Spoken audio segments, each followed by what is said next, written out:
Have you ever noticed how easy it is to feel stuck? Like you've hit a wall you can't get past, or you're carrying something you can't quite put down? Sometimes it's grief, sometimes it's burnout, sometimes it's just the slow weight of life piling up. And in those moments, it can feel like nothing is going to change. Welcome to Mythologizing the Bible, where we'll be taking a look at 3 readings from the Christian Bible through the lens of sacred myth. As we reflect on the readings for the 5th Sunday of Lent, we'll explore what it really means to come back to life. Not through miracles, but through connection, intentional choices, and the way we show up for each other. In this episode, we're asking an honest question. What if resurrection isn't about something supernatural happening to us, but about what we're willing to do for ourselves and for each other when everything feels stuck, buried, or beyond repair? So grab a comfy seat, a glass of your favorite beverage, and let's look at some ancient stories together in this edition of Mythologizing the Bible, where we'll be exploring the readings for the 5th Sunday of Lent, Cycle A of the Roman Catholic Lectionary. In this series, we're exploring readings from the Bible through the lens of sacred myth, looking for interpretations and lessons that don't require belief in the supernatural. These texts were written by pre-scientific people, shaped by their own cultures, needs, and agendas, not as history books or scientific manuals, but as meaning-making stories for their communities. And just like believers approach these writings through the lens of faith, I approach them through a more humanistic lens, one grounded in the idea that certain foundational values helped humans evolve and flourish. Now, you might agree with the lessons I find, or you might find something completely different.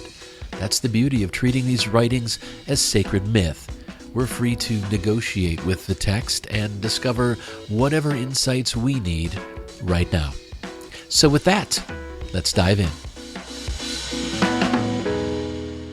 As I said, tonight we'll be looking at the readings for the 5th Sunday of Lent, Cycle A. Our first reading is from Ezekiel. It's chapter 37, verses 12 through 14. Our second reading is from the letter to the Romans. It's chapter 8, verses 8 through 11. And our gospel reading is from John. It's chapter 11, verses 3 through 7, verse 17, verses 20 through 27, and verses 33b through 45. Now we'll start by going through all 3 of the readings, then we'll look for the messages and the main lesson in each one, and finally we'll bring everything together, look at what it means for us today, and talk about where we go from here. And with that, let's begin. Our first reading is from the prophet Ezekiel. This is what the sovereign Lord says. My people, I am going to open your graves and bring you up from them. I will bring you back to the land of Israel. Then you, my people, will know that I am the Lord when I open your graves and bring you up from them. I will put my spirit in you and you will live, and I will settle you in your own land. Then you will know that I, the Lord, have spoken, and I have done it, declares the Lord.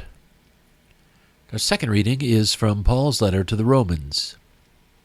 Brothers and sisters, those who are in the realm of the flesh cannot please God.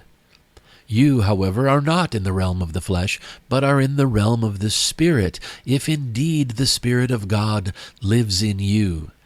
And if anyone does not have the Spirit of Christ, they do not belong to Christ.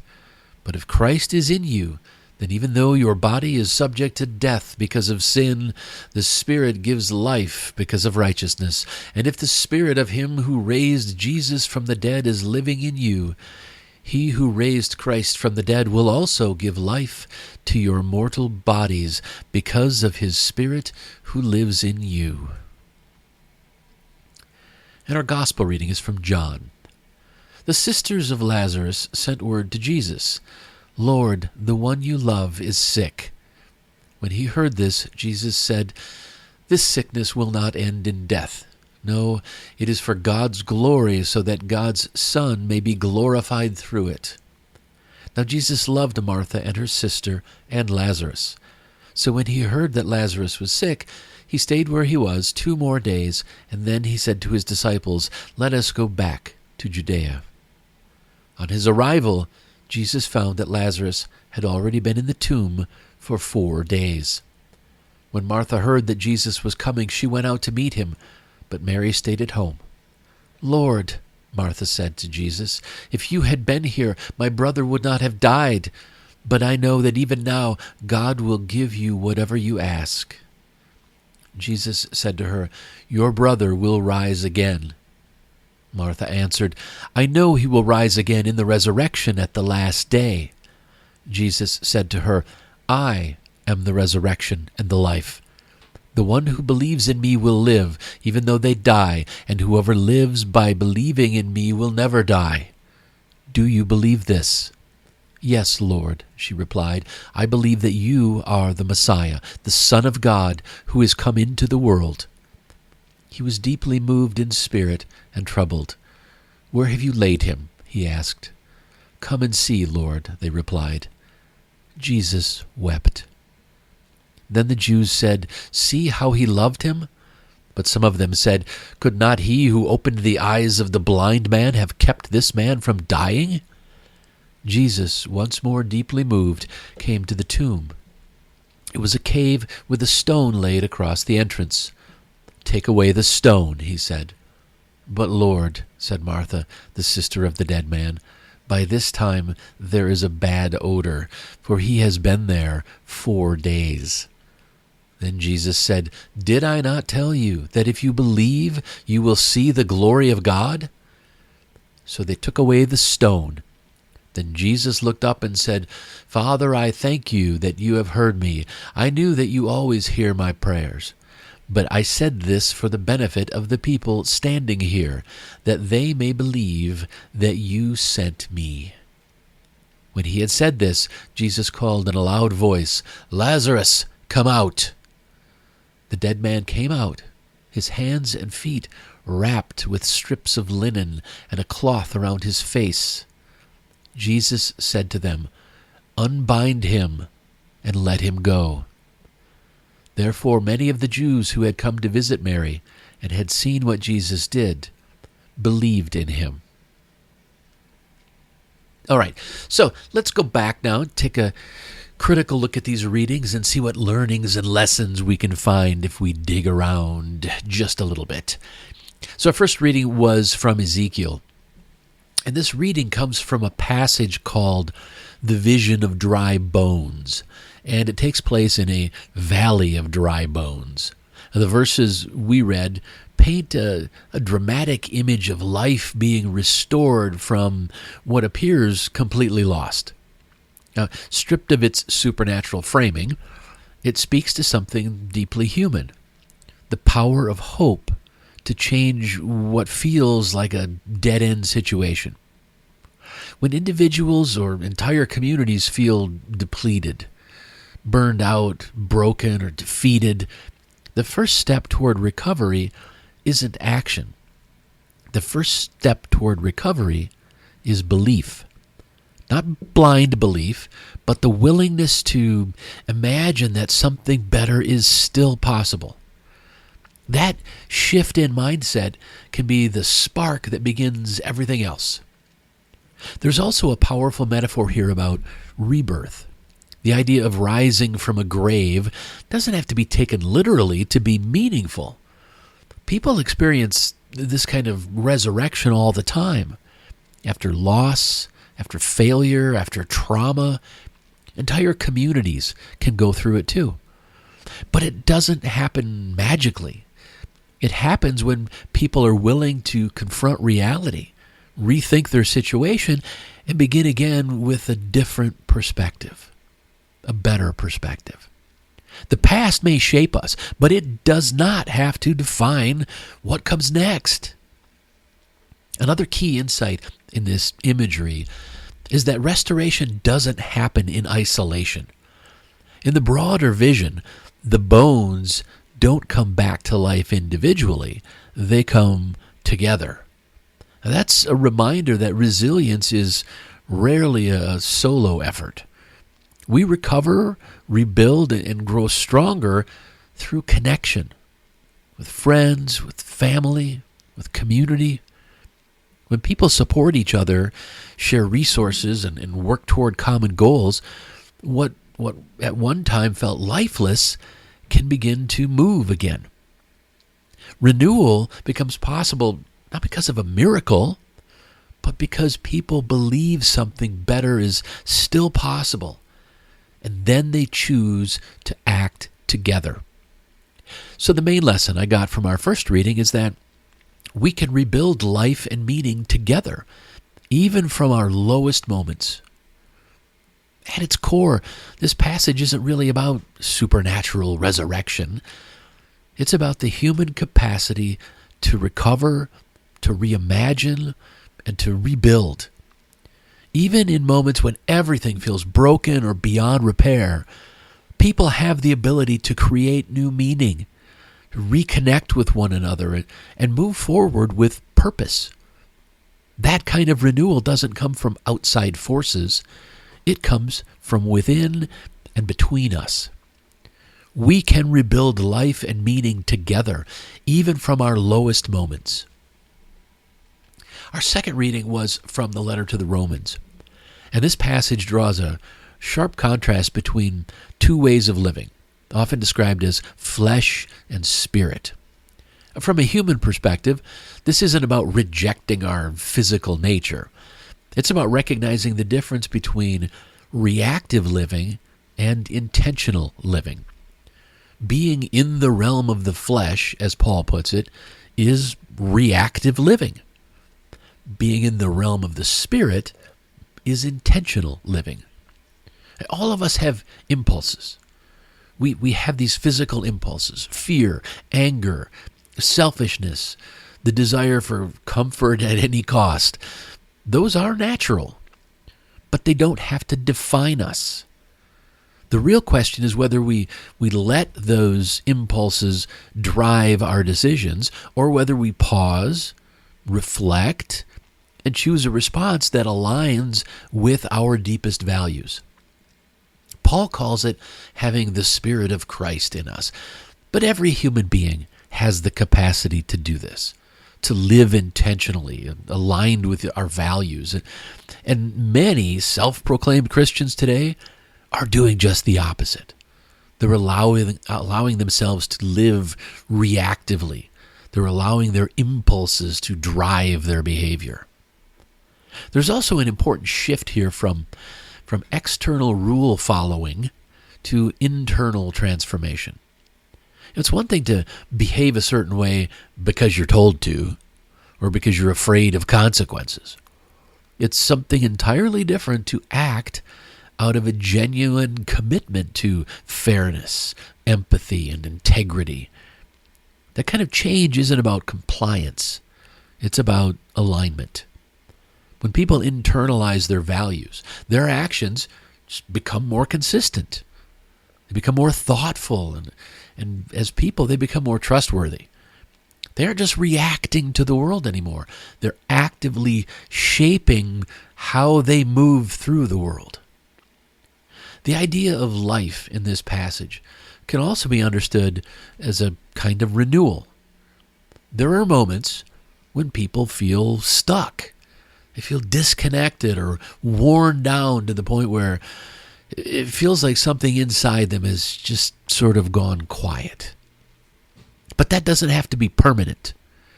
When we reconnect with purpose, when we re-engage with what matters and with the people around us, we can regain a sense of energy and direction. That renewal, it isn't mystical. It's the result of reorienting ourselves toward meaning, contribution, and shared well-being. Anyway, the main lesson I got from our second reading is that we grow stronger when we choose values over impulse and purpose over reaction. This reading is about the power of choice. We are not locked into our impulses or limited by our circumstances. we have the capacity to step back, reflect, and then choose a way of living that is grounded in purpose, empathy, and responsibility. And when we do, we don't just improve our own lives, we contribute to something much larger than ourselves. We grow stronger when we choose values over impulse and purpose over reaction. Okay, our final reading was from the Gospel of John. And at the center of this story isn't just the dramatic moment at the tomb. It's the quiet human moment before it. Grief, loss, the kind of pain that doesn't need explanation because we all recognize it. What stands out most is not power, but presence. The simple act of being there, of acknowledging someone's suffering without trying to immediately fix it. It's one of the most meaningful things we can ever offer to another person. Yet too often, people rush past the grief because it's uncomfortable. But real compassion requires us to slow down, to sit with someone in their pain, and to let them know they're not alone in it.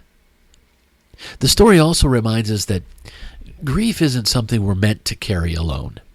The people in this passage are surrounded by others, friends, family, their community. That's not incidental. It's essential to this story. Human beings are wired for connection, especially in moments of loss. When people isolate, suffering tends to deepen. But when they're supported, when others listen, show up, and just stay present, something begins to shift. Something begins to change. Not because the pain disappears, but because it becomes shared. And shared pain is often more bearable than silent suffering on our own. One of the most powerful images in this story, though, comes after Lazarus emerges. The instruction to unbind him. Even if we set aside the supernatural elements, well, that metaphor is very clear. People can find the strength to rise from difficult circumstances, grief, addiction, failure, trauma, but they can't always fully move forward on their own. The burial cloths that hold them back, stigma, shame, isolation, systemic barriers, those things require the help of others to be removed. This is where community becomes more than support. It becomes responsibility. We don't just witness each other's struggles. We actively help one another move forward by unbinding each other from those things that are holding us back. So the main lesson I got from our gospel reading is that we help each other come back to life by showing up, sharing the burden, and setting one another free. This story challenges us to rethink what it means to bring life back into a situation that feels lost. It's not about waiting for something extraordinary to happen from the outside. It's about what we do for each other right now.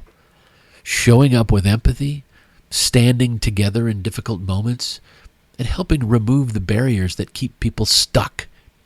When we do that, we create the conditions for real renewal. We help each other come back to life by showing up, sharing the burden, and setting one another free. All right, let's review the lessons we've talked about so far. In our first reading from the prophet Ezekiel, the main lesson I came away with was we can rebuild life and meaning together, even from our lowest moments. In our second reading from the letter to the Romans, the main lesson I got was we grow stronger when we choose values over impulse and purpose over reaction. And finally, the main lesson I got from our gospel reading was we help each other come back to life by showing up, sharing the burden, and setting one another free. When you step back and look at these three readings together, a really clear pattern starts to emerge. The movement from being stuck, emotionally, mentally, or even as a community, to becoming fully alive again. That doesn't happen in isolation. That's the pattern we see. Whether it's a group that feels completely worn down, an individual trying to move beyond reactive habits, or someone just weighed down by grief, the turning point always involves connection, intention, and support from others. Real renewal isn't something that just happens to us. It's something we participate in together. We help each other see possibilities again. We remind each other of who we can be. And sometimes we quite literally help remove the things that are holding someone back. And when we take that seriously, when we stop waiting for change to come from the outside and start showing up for one another, that's when life begins to move again. Not just for individuals, but, like I said, for entire communities. So let's step back and take another look at these readings overall. See if we can figure out what these lessons really mean to us in our daily lives. To do this, I'll try to answer two questions. So what? And now what? Okay, so what? Why should we care about any of this? Well, we should care because too many people are still trapped in social tombs, and we're often the ones keeping the wrappings on.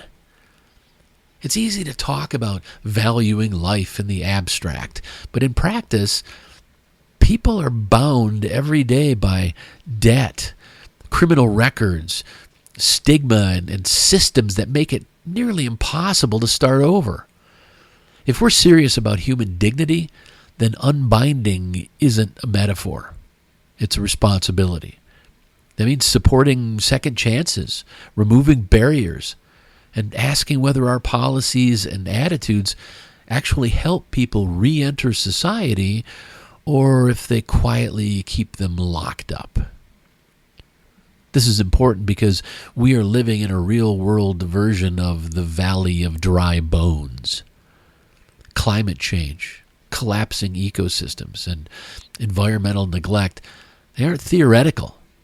They're visible, measurable, and accelerating. Mourning the damage isn't enough. The only thing that brings breath back into that system is collective action. It's going to take innovation, cooperation, and a willingness to rebuild what's been degraded. There's no external rescue coming. If life is going to return to the systems we depend upon, it will be because people choose to act together. We should care because our attention and our behavior are being shaped by systems designed to keep us reactive. Social media and digital platforms reward outrage. They reward impulsiveness and definitely tribal thinking. That's the modern version of living on autopilot, driven by whatever triggers the strongest emotional response. Choosing to slow down, to think critically and respond with empathy instead of reaction, that isn't passive. That's a form of resistance. If we don't actively reclaim that space, we hand over our judgment to algorithms that profit from keeping us divided and distracted. This is important because we are failing at something very basic: showing up for each other's pain before trying to fix it. We live in a culture that prizes strength, certainty, and quick solutions, but often skips over empathy completely. Whether it's global conflict, local tragedy, or personal loss, people rush to explain, justify, or solve before they've even acknowledged the human cost. But real change doesn't start with control. It starts with understanding. If we can't sit with someone's grief, we have no business claiming we know how to save them. And that's the bottom line. These aren't just stories about something that happened long ago. They're practical blueprints for how we respond to the world right now. The question isn't whether life can be restored. It's whether we're willing to do the work of restoring it. And the last question I try to answer is, now what? What are we supposed to do? Well, it's one thing to talk about restoring life, helping people move forward or pushing back against systems that keep people stuck. And it's good to talk about those things. But it's another thing entirely to step into someone else's situation and help lighten the load in a real, tangible way. If these ideas are going to matter, they have to show up in how we treat people this week. Not someday, not in theory, but in even small, concrete actions. So with that in mind, here's your challenge for the week. Do one intentional unbinding act for someone else. Do one intentional unbinding act for someone else. Take a few minutes and think about the people in your life. Who is bound by something right now? Not in some dramatic way, but in the everyday sense. Someone just overwhelmed by the responsibilities. Someone stuck in a frustrating system. Someone carrying tension in a relationship. Then ask yourself, what is one specific thing I can do that would actually make it easier for them to move forward? Not a vague offer, not, oh, let me know if you need anything. No, one concrete action that lowers a barrier, something you can do with your own time, energy, or attention. This matters because growth doesn't just come from understanding ideas. It comes from practicing them. When you actively help someone else move forward, a few things happen. First, you begin to see problems differently. Not as abstract issues, but as real situations that can be influenced.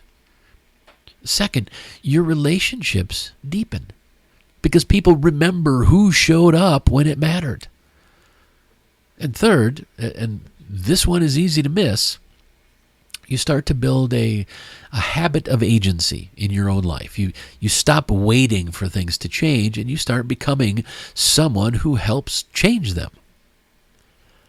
Years ago, I was working second shift at a General Motors parts plant, Saginaw steering gear.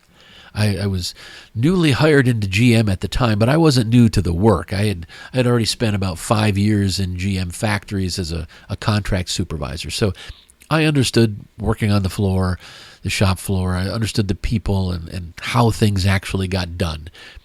On that shift, that second shift, there were several other new foremen, mostly young engineering grads. Smart people, capable people, but they were being thrown into the deep end with almost no support.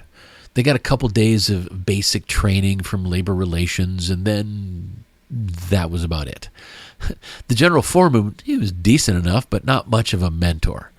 The superintendent had very little real plant experience and honestly gave advice that caused more problems than it solved, especially when dealing with the union. So these young supervisors were out there trying to lead teams, handle grievances, and make decisions without even knowing what questions to ask. And you could see it. They weren't failing because they lacked ability. They were stuck because they didn't have context. They were bound by what they didn't know. And worse, by the fact that no one was taking the time to help them figure it out.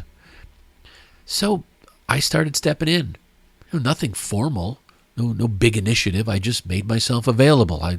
I walked them through how things actually worked on the floor. I showed them how to respond to grievances, how to issue discipline without completely blowing up relationships, how to lead in a union environment without defaulting to threats or authority.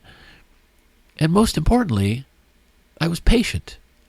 I answered the questions they were afraid to ask, and sometimes the ones they didn't even realize they needed to ask.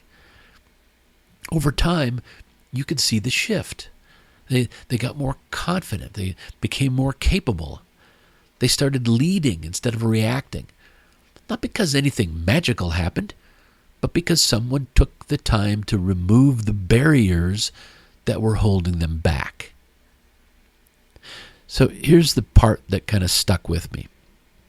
When it came time for me to move to first shift, something I had been promised after a year, they didn't want to move me. And one of the main reasons they gave was that I was doing such a strong job helping these new supervisors that they didn't want to lose that support system. And I remember thinking, all I really did was help unbind them. That's it. I didn't give them talent. I didn't change who they were. I just helped remove the things that were keeping them stuck and holding them back. And here's the takeaway that's carried with me ever since. Most people don't need to be fixed. They don't need a miracle. They don't need someone to swoop in and save them. They need someone willing to stand next to them long enough to help them get unstuck. And that's something almost all of us can do, if we're paying attention. Unbinding isn't about fixing everything. It's about creating just enough space for someone else to take their next step. That might mean helping with the task. It might mean advocating for someone who isn't being heard. Or it might mean being the first person to lower the temperature in a strained relationship, listening instead of reacting, reaching out instead of waiting, choosing connection over being right. Or, like me, it could just mean having the patience to show someone what they need to know in order to more effectively take their next step. You don't have to solve the whole problem. You just help remove one layer of what's holding someone back. Do that this week, and you won't just understand these ideas, you'll start living them. Well, before I wrap things up, I'd like to leave you with one more thought. Individually, we are one drop. Together, we are an ocean. Ryunosuke Satoru, a Japanese writer, wrote that. Individually, we are one drop. Together, we are an ocean. And it captures something simple but incredibly powerful. And it ties directly into the challenge we just talked about. On our own, it's easy to feel limited.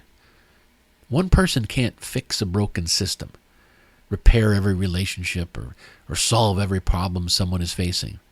One person can't do that.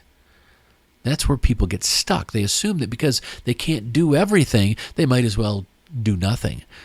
But that's not how change actually works.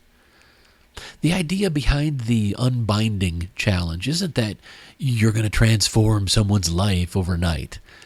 It's that you're going to contribute one drop, one action, one conversation, one moment of support, one drop that helps someone else move forward. And when multiple people do that, when we start showing up for each other in small, practical ways, that's when things begin to shift in a real, noticeable way. That's what this quote is getting at. The power isn't in any single act. It's in the accumulation of those acts. One person helps reduce a burden. Another listens without judgment. Someone else creates an opportunity. Over time, those small actions build into something much bigger than any one individual could accomplish alone. And here's the part that matters for you this week. Your drop always counts. When you choose to help someone unbind, even in a small way, you're not just helping that person. You're reinforcing a pattern of behavior that is likely to spread. You're modeling what it looks like to take responsibility for each other's well-being. And when you do that, you're contributing to something much larger than yourself. Because that's how communities become stronger. Not through big speeches or abstract ideals, but through consistent, everyday acts of connection and support. One drop won't change the world by itself. We know that. but it might be exactly what someone else needs to take their next step. And when enough people do that, you don't just get drops, you get an ocean.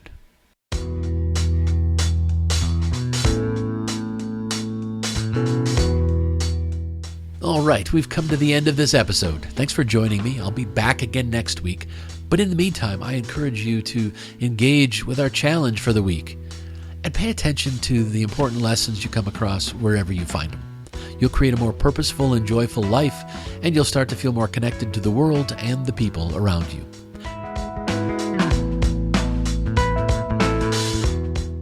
I hope you enjoyed this episode of Mythologizing the Bible as we did a deeper dive into the readings for the 5th Sunday of Lent, Cycle A of the Roman Catholic Lectionary. Remember that when we stop waiting for change to come from the outside and start showing up for one another, that's when life begins to move again. Not just for individuals, but for entire communities. The Bible readings used for this episode are from the Holy Bible New International Version, NIV, copyright 1973, 1978, 1984, and 2011 by Biblica Inc., used by permission, all rights reserved, worldwide. Thank you for listening. If you like this content, please consider telling a friend about it. The more people who hear the positive messages I'm sharing, the better. Mythologizing the Bible is a live-streamed series held most Thursdays at 8 p.m. Eastern Time on twitch.tv/thecodaproject. Every week, the audio of these Mythologizing the Bible presentations is released as a podcast. You can find the podcast at thecodaproject.com or on Spotify, Apple Podcasts, YouTube, and Pocket Casts. To learn more, to subscribe to my mailing list, and to keep up on everything I'm doing with the Coda Project, please visit thecodaproject.com.